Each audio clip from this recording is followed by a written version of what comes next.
Hey gang, welcome once again to another one of my playground workouts. Today's workout was more of a recovery workout. Been playing around with doing a full body style workout routine on Sundays here, and this is kind of me just not necessarily working out, but just kind of playing around. Started off the workout here with doing the century. If you've been in the calisthenics world recently, the century workout is taking off a little bit as a popular thing. It's 40 squats like this, 30 push-ups, 20 hanging leg raises, and then 10 pull-ups. The rules are that you have to do it all in under 8 minutes, but I like to time myself and see how quickly I can do it. So that's what I'm doing here, is how quickly can I do the century. I think I'm around 3.5 minutes or so. But when I got to the playground, I was like, well, what am I going to do today? I'm kind of tired and everything like that. I figured, well, I'll go for another century record and see if I can do that. Of course, the camera angle's off a little bit here, but I like this platform that I'm working with because I don't like things getting near my face. Whenever I'm doing push-ups, I feel like if I'm going to come down all the way down, my chin or something is often touching the floor or tapping the floor and stuff like that.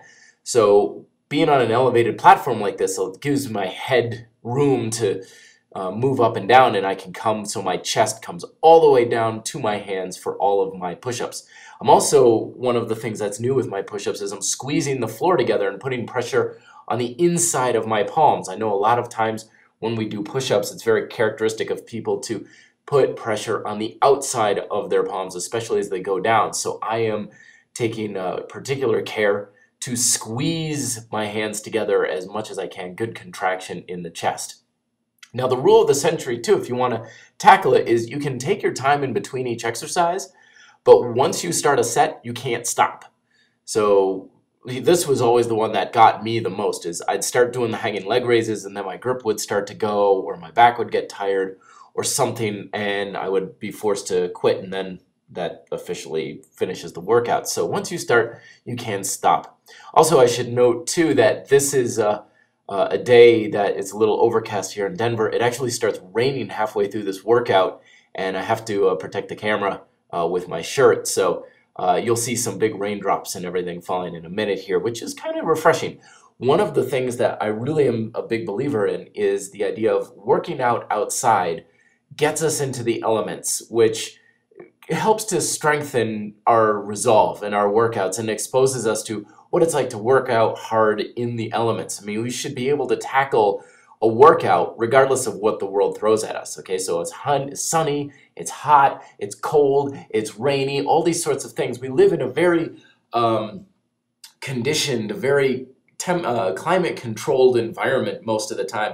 And it's really good to just get outside and be like, okay, so it's raining, so you're wet. What is it like to work out when you're wet? What is it like to work out with the sun beating down on you, or at night, or something like that? It helps us get back in touch with the things that make us human rather than always being in this temperature-controlled environment all the time. Pull-ups are always harder, and at the end of the century as well. So time myself, shaved a few seconds off, record broken. Then I decided I'm going to start working a little bit more on my progressive push-ups.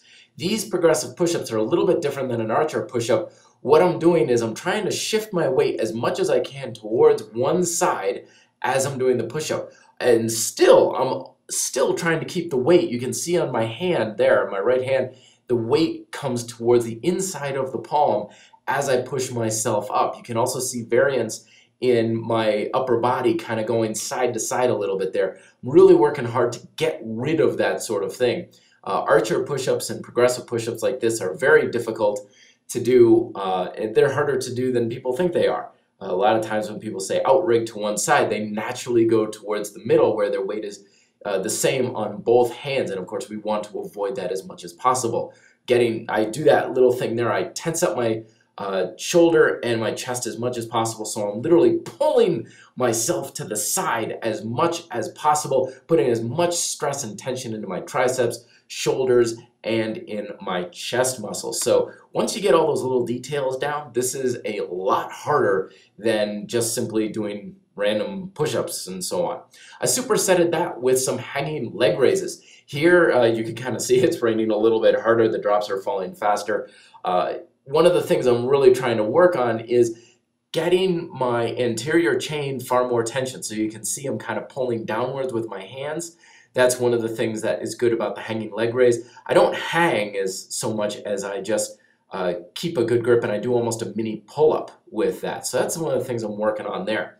Then I decided, okay, I'm gonna stay here. I'm gonna work out in the rain, put my shirt over the video camera so it doesn't get too wet, and I went into some pull-up styles. One of the things I'm working on here is squeezing my elbows together a little bit more. It's very common with a neutral grip pull-up for the elbows to really flare out to the side. And I'm noticing that I can get much more out of the move if I try and get my elbows to squeeze in a little bit harder. These were a fun pull-up that I learned at the PCC.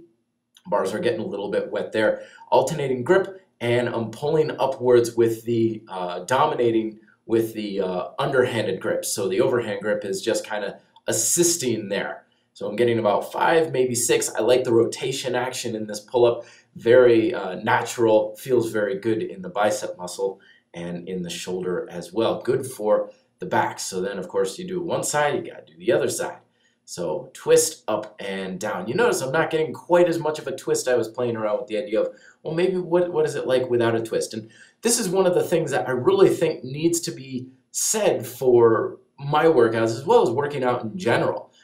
These are what I call my Tarzan pull-ups, swinging back and forth a little bit. But anyway, as I was saying, a lot of people, they think they gotta have like this set in stone routine, this plan, like they gotta have everything planned out to the rep, to the set. Like, what am I supposed to do? You know, particularly these days when it's like, I don't know, energy levels kind of low. You can see I'm not exactly standing very well. I'm tired. I'm really kind of out of it. I just wanted to do some moving today. Just go. Just go to the playground or just go to the gym or whatever and just do whatever.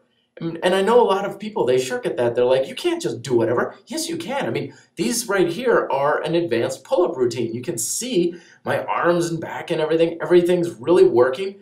And it's not like this is a worthless style of thing. The other thing too is I started working on my levers here a little bit. When you're tired, when you're kind of just out of it, it's a good time to start practicing some of those little skills that you typically just don't get much of with the normal workout routine. We're thinking outside the box. Do some moves that don't exactly like drain your energy, but you're just trying to work on the skills. So lever work is one of these things that I'm trying to get a little bit more proficient in. You can see I'm kind of struggling to get straight. I should just kind of go for time, really, but I'm trying to see if I can't even get a straight lever with this. And again, this is one of the reasons why I do these videos, isn't so much to put it on YouTube or anything, but just literally so I can watch myself, so I can see how I'm doing it, because watching yourself and feeling how you're doing are two different things, and I'm picking up a lot of information here on how my body position is and how I'm doing the things that I can take to the next time that I'm doing these things. So that's partially why I'm doing it as well. I mean, there's no mirrors or anything out on the playground. So finished off with some lever work, had some fun, and then it started to get some lightning, and I was like, oh, don't want to be in an empty field. So there you go, folks. Till then, be fit, live free.